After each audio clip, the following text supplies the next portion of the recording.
Hey guys, how's it going? If you're watching this, you probably saw my tweet. I, wanted 25 favorites, and I'd share my testimony. Um, I've had a lot of people ask me, how I could be a pastor when I have tattoos and I have a son. Most of my tattoos I got before I was a Christian. I have had some since I've become a Christian, and my son was already in his mom's tummy when I became a Christian or when I came to God. So that's the reason behind the tattoos and the sun. So I just wanted to share a little bit of my testimony with y'all. It starts out when I was 2 years old. My parents got divorced. My mom left me and my dad. She didn't want anything to do with us. Um, my dad had gotten a girlfriend when I was 5 years old, 5 or 6, somewhere in there. And he moved away because he'd gotten a job, so he left me behind with her, so he didn't have to move me in the middle of a school year. He didn't want to do that. He only came home once every couple of months because it was so far away. And so that was a lot of stress on her and me as well because, I missed my dad and she missed her boyfriend. Um, it slowly became to the point where she would abuse me. And by abuse, I'm talking physically, sexually, and mentally. Um, it was everything from her touching me to hitting me if I didn't touch her the way she wanted me to touch her, or if I denied what she wanted. She would slam my hands in the dryer door if I didn't fold my clothes the way that she wanted me to. If I didn't make my bed correctly, she would smash my toes with a clothes iron and burn my knees with the clothes iron. Those are just some of the physical things. It got to as bad as um, she would we were coming home one night, and this is the last thing that I remember her doing. We were coming home one night, and we were on the side of the interstate. It was dark out, and she said, Caleb, I just want to tell you that your dad doesn't love you anymore, and I want to let you know that your mom doesn't love you either, and none of us want you around here anymore. And she made me get out of the car. And the worst part about it, with all the things that I went through that she did to me for a year, I believed her. My dad stopped coming home as often. He never called me really anymore because he was so busy with work. And my mom never called or came around, and she left me when I was 2. I barely remembered who she was. So I believed her. I believed with all my heart that my parents didn't want me, and I thought that she was right. And I thought it was something I did, so I was down on myself for it. I was sitting there on the side of the interstate, and I'm watching all these cars go by. Car after car after car, semi after semi after semi, hundreds of them.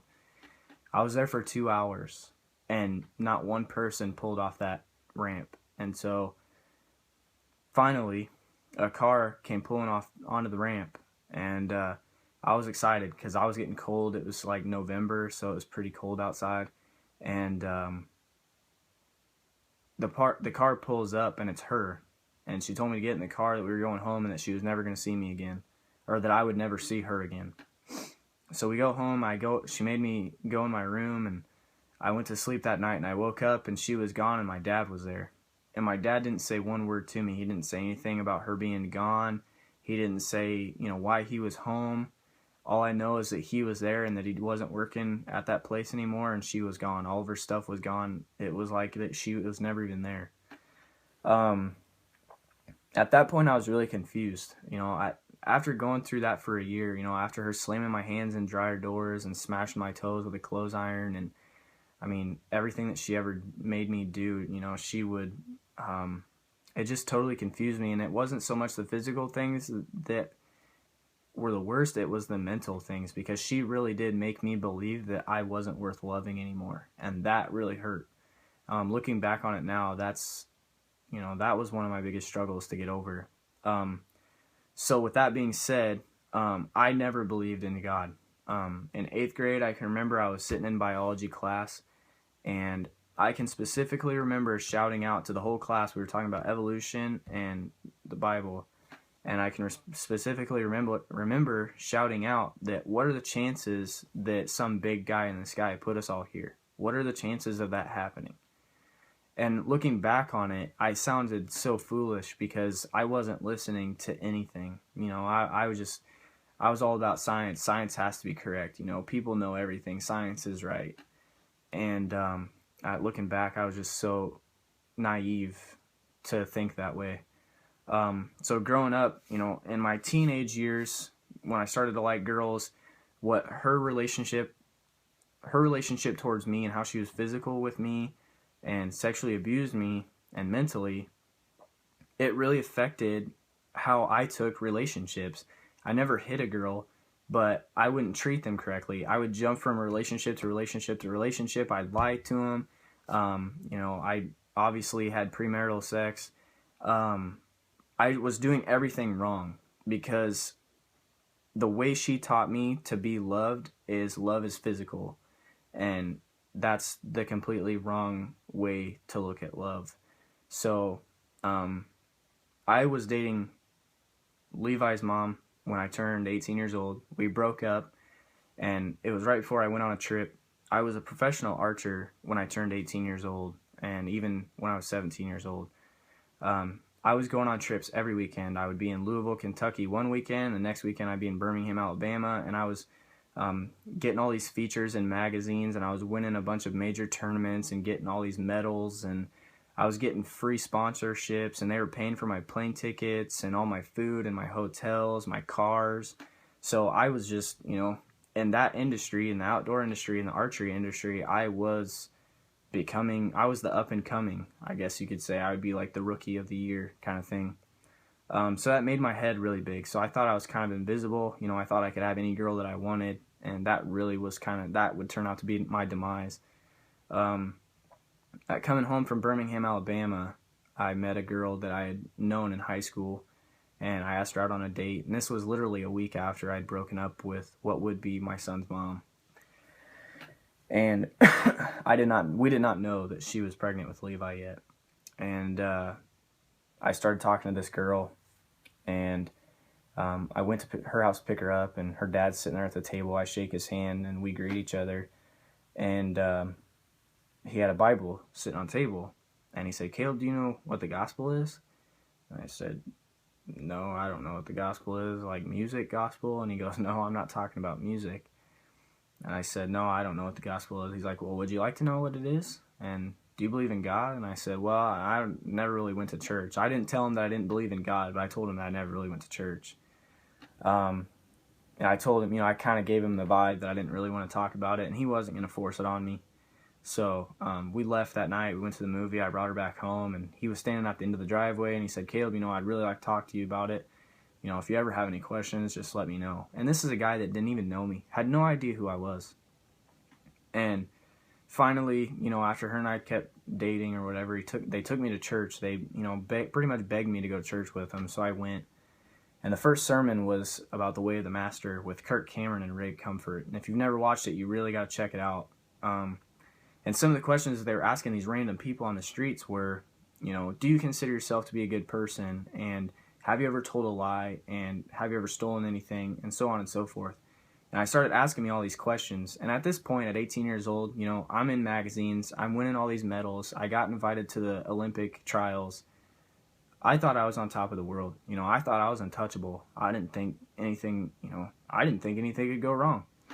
And at that point, when I'm asking myself all these questions, I felt more convicted than I think I've ever felt. And, at the point where I was feeling like I was on top of a mountain, I was on the tallest part of the world, nobody could touch me, I felt so small when I started asking myself these questions because I knew the way that I was acting was wrong. And I knew the way that I was treating people was wrong. So that was the first time that God came into my heart and said, "Look, Caleb, this is not you. This isn't who I want you to be, and this is not where you need to be."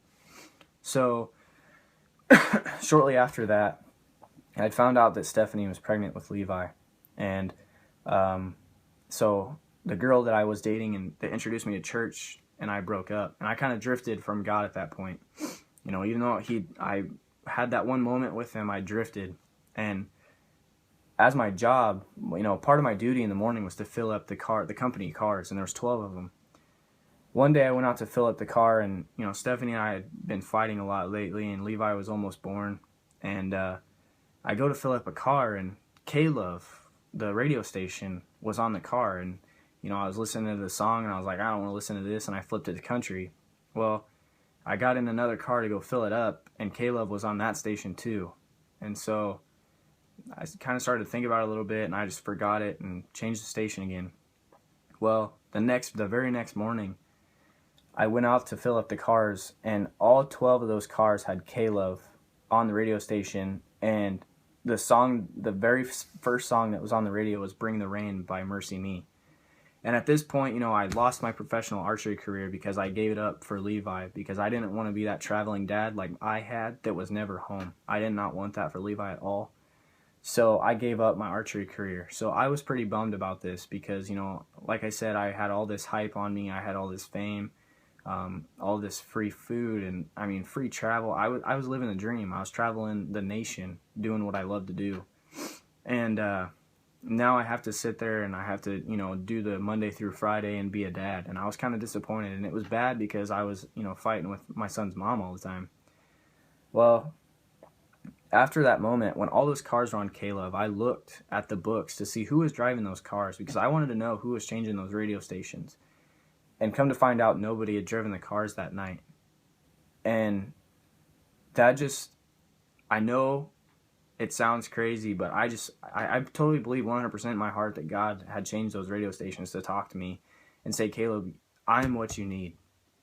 I don't care where you are in life.